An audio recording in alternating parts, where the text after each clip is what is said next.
Hello students of standard 1। आज हम लोग अध्याय 8 में पुनः एक बार फिर से देख रहे हैं। इसकी पढ़ाई तो पिछली कक्षा में हो गई थी, लेकिन मैं फिर से इसे दोहरा रहा हूँ कि आप जो भी देख रहे हैं इसी तरह से अपनी कॉपी में इसको जगह दें, फेयर कॉपी में करें, क्योंकि ज़्यादा है नहीं। जो भी कोर्स है सीमित कोर्स है आपके लिए, और इसका पूरा ज्ञान आपके अंदर होना भी चाहिए। आप हर तरह की अमात्रिक शब्दों से लेकर 2 अक्षर, 3 अक्षर, 4 अक्षर वाले आकार, हर्षा इकार, दीर्घ इकार, हर्षा उकार, दीर्घ उकार, आज रीकार में मैं फिर चल रहा हूँ। तो ये भी बहुत अहम है, इसका भी स्थान है। बहुत ज़्यादा शब्दों का प्रयोग होता है हम लोगों के जीवन में। यहाँ आप देख रहे हैं रीकार की मात्रा यहाँ पर लगा हुआ है, यहाँ रीकार लिखा हुआ है, और इसकी मात्रा ये होती है जो किसी भी वर्ण में हम नीचे लगा करके, आप यहाँ पर देख रहे हैं घर। घर को आप गृह, संस्कृत में तत्सम शब्द है गृह, लिख सकते हैं, गृह पढ़ सकते हैं, गृह यानी घर। और इसी तरह से यहाँ पर दृग, दृग यानी नेत्र, चक्षु, नयन, लोचन, जो भी है पर्याय नाम है। तो ये सब संस्कृत का शब्द है, दृग यानी नेत्र। और इसी तरह से वृक्ष यानी पेड़ आप देख रहे हैं। और हम आगे बढ़ते हैं, यहाँ पर देखिए, इसको पढ़ना भी है और इसी तरह से सुंदर से लिखना है, क्रम में, सबको क्रम में रखना। जैसे नृप, मृग, मृग पढ़ेंगे, तृण, तृण पढ़ेंगे, घृत, घृत, घृत यानी घी, घी खाते हैं हम लोग। द्रि, द में री लग गया तो द्रि, दृढ़, मातृ, इसी तरह से कृपा, और घृणा, घा में री लग गया, घृ बन गया, अमृत और कृषक। अब आगे देखिए, इसी रीकार की मात्रा से ही बना हुआ एक है यहाँ पर पाठ भी आपके बीच है, कृपालु कृषक का पाठ है। तो यहाँ आप देख रहे हैं एक कृषक था, वह कृषि करता था। देख रहे हैं यहाँ पर तस्वीर में आप, वह कृषि कर रहा है, देखिए खेत की जुताई कर रहा है। नृप उसका मित्र था। कृषक का मित्र कौन था? तो नृप था। सवाल भी हो सकता है कि कृषक का मित्र कौन था? तो राजा उसका मित्र था। नृप, नृप मतलब राजा। एक मृग था, मृग तृण खाता था, तृण यानी घास, है ना। नृप मृग पर अपनी कृपा बरसाता था। तो प्रश्न हो सकता है कि नृप किस पर अपनी कृपा बरसाता था? तो जवाब आप क्या देंगे? मृग पर, है ना। तो इस तरह का प्रश्न भी आप अपने स्वयं करें और जवाब आप दें। तो इससे आपके अंदर प्रश्नोत्तर का भी एक जो है करने का प्रक्रिया आप में आएगा। कृषक कृपालु था। कृषक कैसा था? सवाल हो सकता है।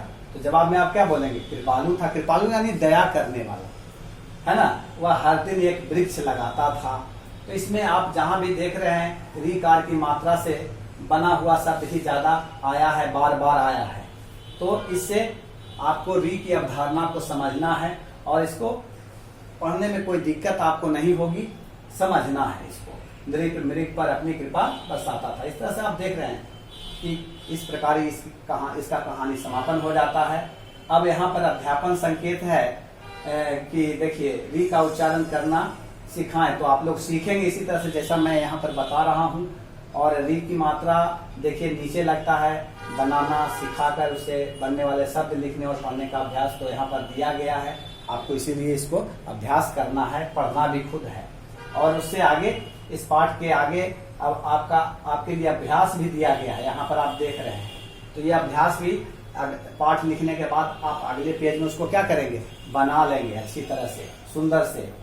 दृग, दृग यानी नेत्र, नृप यानी राजा, और कृषक यानी किसान, है ना। तो ये सब क्या है? तत्सम शब्द, संस्कृत के शब्द हैं, लेकिन हिंदी इसका हो रहा है किसान, नृप यानी राजा, दृग यानी नेत्र हो रहा है।